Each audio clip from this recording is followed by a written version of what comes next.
সত্যিই কি আমি বেঁচে থাকবো এটি খাওয়ার পরে? তো আমার সামনে হচ্ছে, এটা হচ্ছে আপনার আনারস, এটা হচ্ছে দুধ। তো যখন দেশে ছিলাম তখন আমার মাই বলতো আনারস এবং দুধ একসাথে খাইতে হয় না, একসাথে খাইলে এটা বিষ হয়ে যায়। তো এটার আপনার বৈজ্ঞানিক কোনো ব্যাখ্যা নাই। আনারস এবং দুধ একসাথে খাইলে এটা টক্সিকও না, এটা ডেঞ্জারাসও না। তো আমি আপনাদের সামনে এখন আনারস খাবো, তারপর হচ্ছে আমি দুধ খাবো। যদি বাইচা থাকি তাহলে কালকে আপনার সাথে দেখা হবে। চলেন খাই। ভিডিও কোনো কাটবো না, আমি খাইতেছি। এখানে আপনার মোটামুটি একটা ফুল আনারস আছে, আমি দেখি কতখানি খাইতে পারি। আনারসটা মিষ্টি আছে। তো এটা কিন্তু আপনার একটা আর কি কুসংস্কার, আনারস এবং দুধ একসাথে খাওয়ার জন্য না করে, গ্রামের মধ্যে বেশি চলে। ইভেন আমার মা বাবাও বলছে আমারে যে আনারস এবং দুধ একসাথে খাইতে হয় না। যদি আপনার মা বাবা আপনাকে বলে থাকে কমেন্ট করে জানাবেন।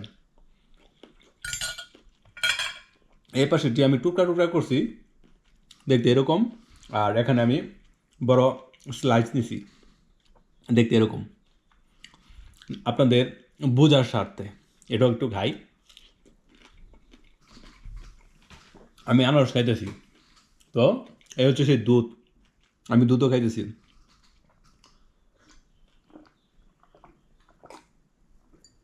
আমি মোটামুটি অর্ধেক গ্লাস খাইলাম, আমি পুরো গ্লাসটাই খাবো এবং অ্যাট লিস্ট আমি অর্ধেক খাবো। ভিডিও কোনো কাটা হবে না, ঠিক আছে, কোনো এডিট মিডিট হবে না, যেরকম রেকর্ড করতেছি ঠিক এরকমই পাবলিশ করব। তো এটা হচ্ছে একটা কুসংস্কার, বুঝছেন।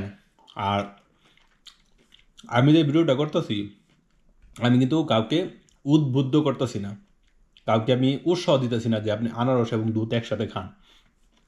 যদি আপনার পেট ভালো থাকে, পেটে যদি আপনার হজম শক্তির ক্ষমতা ভালো থাকে, আপনার মনে চাইলে আপনি খাইতে পারেন। যদি আপনার মনে না চায়, আপনি ভয় পান, তাহলে খাওয়ার দরকার নেই আপনার। তবে এটার বৈজ্ঞানিক কোনো ব্যাখ্যা নাই, কোনো প্রমাণ নাই আনারস এবং দুধ একসাথে খাইলে আপনার এটা যে আপনার বিষক্রিয়া হবে, এটা বৈজ্ঞানিক কোনো ব্যাখ্যা নাই। আপনি গুগলে সার্চ করে দেখেন। আর আমি তো আপনার সামনেই খাইতেছি। যদি বাচ্চা থাকি কালকে দেখা হবে, একটু তাড়াতাড়ি খাইতেছি আর কি।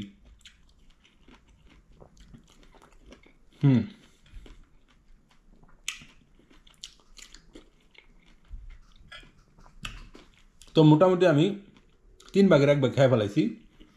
এখন এই দুধটুকু পুরোটা খাই ফেলা, মানে পুরোটা খাই ফেলাম।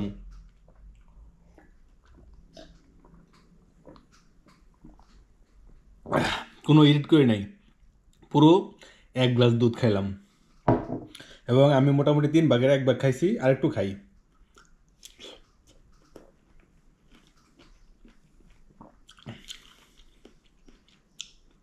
আমি জানি আমার খাওয়ার একটু শব্দ হইতেছে, কারণ আমি একটু তাড়াহুড়া করার চেষ্টা করতেছি যাতে ভিডিওটা বড় না হয়।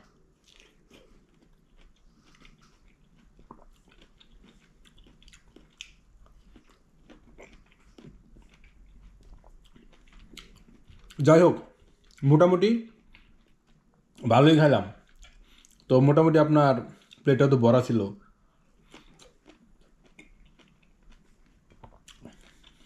তো খাইলাম আমি আনারস এবং দুধ দুইটা একসাথে মিশাই খেলাম, দেখি আমি বেঁচে থাকি কিনা। তবে এটার কোনো ভিত্তি নাই। যদি বেঁচে থাকি তাহলে কালকে আপনাদের সাথে দেখা হবে। ভিডিওর শেষে আমি এতটুকুই বলি, আমি কাউকে উদ্বুদ্ধ করতেছি না, আমি কাউকে উৎসাহ দিতেছি না আনারস এবং দুধ একসাথে খাইতে। তবে এই দুইটা একসাথে খাইলে কোনো বিষক্রিয়া হয় না, বৈজ্ঞানিক কোনো ব্যাখ্যা নাই। যদি আপনার মনে চায়, আপনার যদি আপনার পেট ভালো থাকে, হজম শক্তি ভালো থাকে, একদম সোজা বাংলা কথা যেটা, আপনার পেটের মেশিন যদি ভালো থাকে তাহলে আপনি খাইতে পারেন, যদি আপনার ইচ্ছা থাকে। ইচ্ছার বিরুদ্ধে খাইতে যায়েন না। আমি খাইছি, আমার পেটে আপনার এটা সয় বা আমার পেটের হজম শক্তি ভালো, কোনো সমস্যা হয় না। জাস্ট আপনার সাথে শেয়ার করার জন্য আসলাম। আসলে এটা হচ্ছে আপনার একটা সরি, জাস্ট আপনার সাথে একটু শেয়ার করার চেষ্টা করলাম, এটা হচ্ছে একটা কুসংস্কার।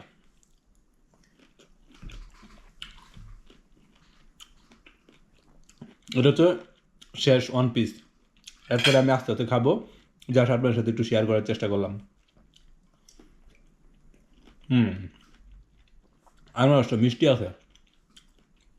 যাই হোক, ভালো থাকবেন, সুস্থ থাকবেন, নিজের যত্ন নেবেন এবং পরিবারের যত্ন নেবেন। Take care. এই ভিডিও কোনো কাটিং হবে না, যেরকম রেকর্ড হয়েছে এরকমই পাবলিশ হবে। Thank you, bye by.